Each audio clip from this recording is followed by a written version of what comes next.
Hey, what's up? It's Amari Harabin.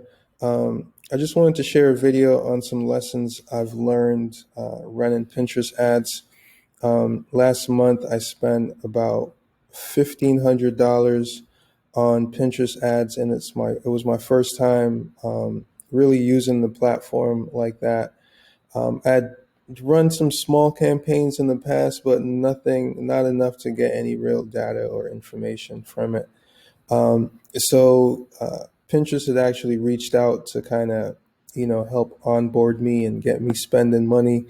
And so they set me up with two campaigns.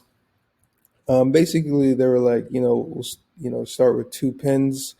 They're like, we can create it for you, or you can create it yourself. And yeah, and then we'll set up some campaigns, and then we'll work with you to optimize them. And that was kind of their pitch or whatever. So I was like, all right, cool, that sounds good. I'll try it out. So you can see the dates here. These are the campaigns we started first up here. 121 and then 121 over here. And so when you see consideration, it means traffic, like a traffic campaign, where the goal of the algorithm is to get you traffic. So people who are willing to click, most likely to click.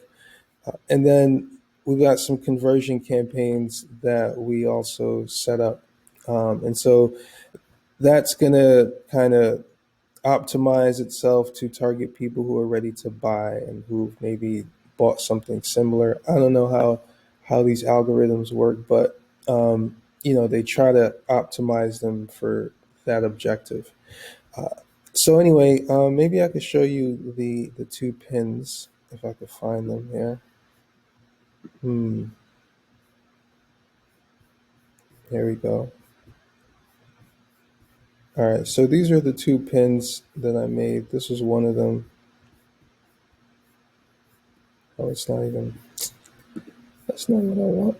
I want to show you the graphic. So my rationale with this campaign was basically was to basically drive traffic to two articles on my site, one on Squarespace plugins, the other on templates, and I didn't spend too much time with the pins. I just opened up Canva and just took whatever assets I already had in there, this image and this logo, made the headline, and that was it. Um, and yeah, so they weren't like amazing. At the same time, I had a bunch of other pins here that uh, actually aren't on brand or on whatever, but I'll have to get those redone. But anyway, these are the ones that I'm sending traffic to. And so let's check out the reporting. So having never done this before, by day seven or so, I was like itching to tweak things. But the biggest lesson that I've learned over the past month was you just want to, set up your campaigns and let them run for at least 2 weeks, 2, 3 weeks, 30 days, and get some data. And so the reason I say that is because this campaign that we started here, we paused it after about, after spending maybe what, $60. I'm not sure. I think that was it.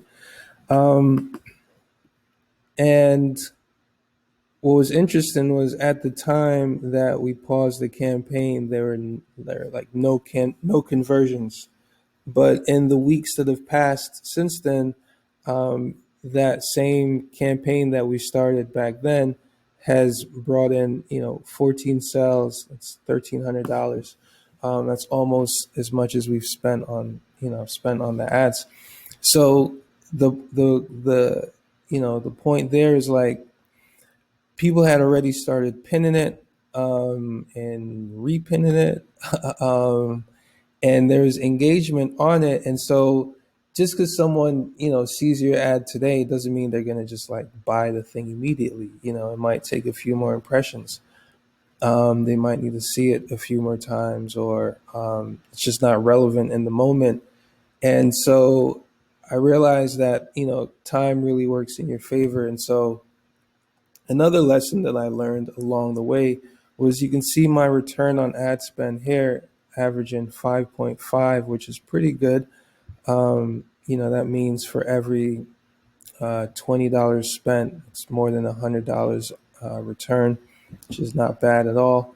But I would obviously want to get that even better. You can see that same campaign I mentioned, the return there is 22x, right? So you spend $60 and you make 1,300. That's pretty good. These other two campaigns here, you see that's a 10x return.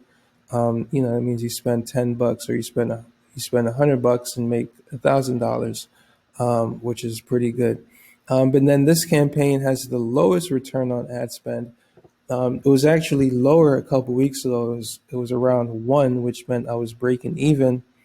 And so I decided to pull back the spend. I was spending, I think, $50 a day, and I decided to pull it back to 25. And you can see basically my cost per acquisition or cost per sale was $50. So for every $50 I spent, I made, that's what I made. But since pulling back the ad spend, at least the number looks better, right? At least I know I'm getting 2-to-1 return on that. Um, so yeah, that's it. Is one, letting it run. Me, I was anxious to kind of tweak things and optimize things along the way, which was still useful because it gave me more information than I had previously. And then keeping it simple, at least to start. And then now my next plan would be to kind of create more pins and to experiment with different creatives, and then drive traffic to different assets. So I've got way more assets on the site that I think would be useful and relevant here. Another thing that I found was keywords. So um, when I was trying to do this on my own, I had maybe 2 or 3 keywords that I would target for a campaign. But having Pinterest guide me, they're like, no, you want to use at least like 30 or 40, I think maybe they said.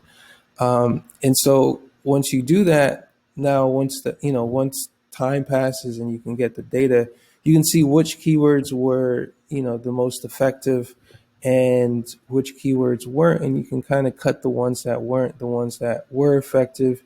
You can perhaps double down and say, okay, how can I make perhaps some better creative for this?